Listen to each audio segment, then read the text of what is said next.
Okay, The Great Gatsby is one of the best movies and has more drinking scenes than James Bond and movie Cocktail with Tom Cruise combined. I just made an episode on the cocktail channel and explained how to make most of the cocktails from The Great Gatsby. And in this episode, we will take a look and try to find every vintage cocktail glass that was used in that movie. Let's go!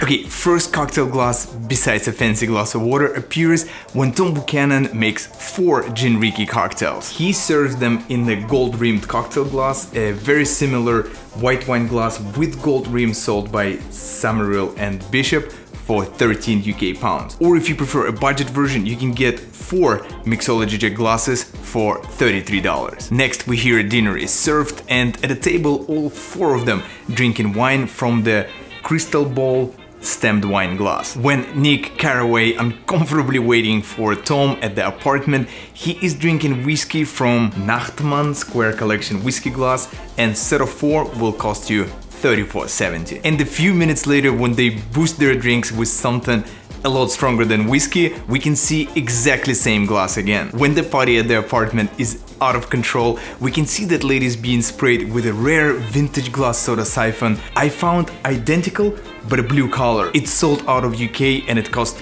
120 pounds. We're still at the same party, and when Nick is about to go into oblivion, he's holding a glass in his hands which appears to be a vodka soda with a lemon twist. Who knew that this kind of simple glass would be impossible to find? It just doesn't exist. Champagne and more champagne. This probably doesn't count, right? At the Gatsby's massive party, we see that guests mostly drinking champagne, but not from 5 to 8 ounces standard coupe glasses, but from surprisingly giant ones, and I figured it's almost 17 ounces coupe glass. And here is the little confusing part.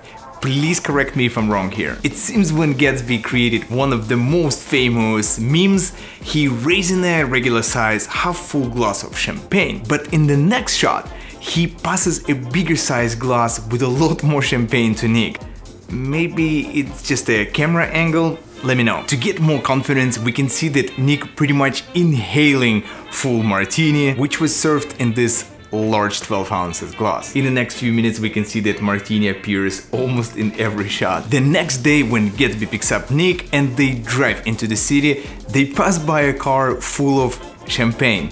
Yeah, well, but before they all went to jail, they were drinking champagne from this vintage mid-century modern cut crystal cocktail coupe champagne glass. Set of 2 cost $18.50. Now inside the Angry Diamond speakeasy, we see 4 cool bartenders making cocktails. First, regular martini with olive, blue cocktail also in the martini glass, champagne, and another unknown drink served in a tall glass, which we also see under a table served in the crystal glass that I believe is very close to Dublin Platinum Highball, which costs $62 for a set of 4. When Gatsby showing off his massive juicer that requires a dedicated person to operate it, they squeeze the juice into Libbey Retro 6.5 ounces traditional martini cocktail glass. And what a waste of orange juice without champagne.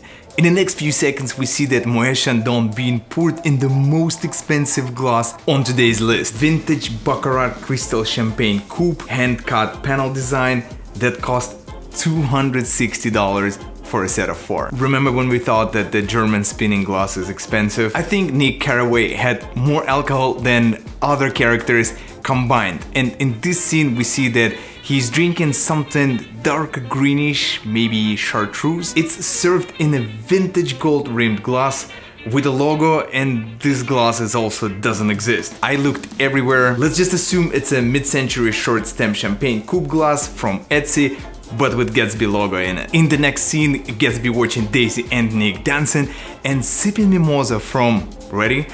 $245 St. Louis Tommy Champagne Flute.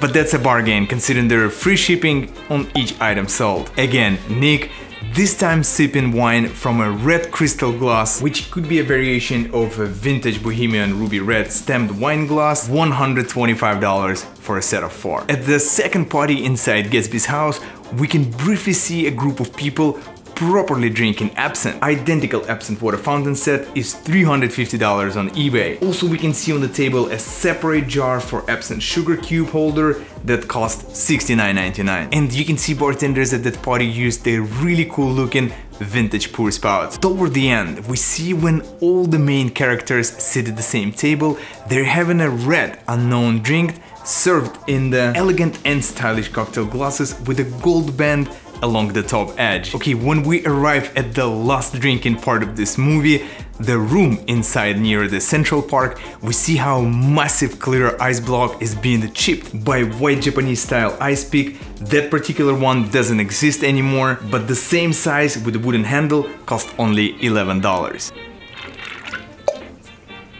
In the same room, Leo is sipping his whiskey from the Marquis by Waterford Markham double old-fashioned glass, $49.99 for a set of 4 at the Bed Bath & Beyond. It's clear that they were drinking whiskey with soda, and the siphon is different than we've seen earlier in the episode, but not much different in the price. This one cost $193. Okay, please hit the like button if you enjoyed this episode, and check out the episode on how to make the Great Gatsby cocktails on the main channel. And I will see you guys in the next video.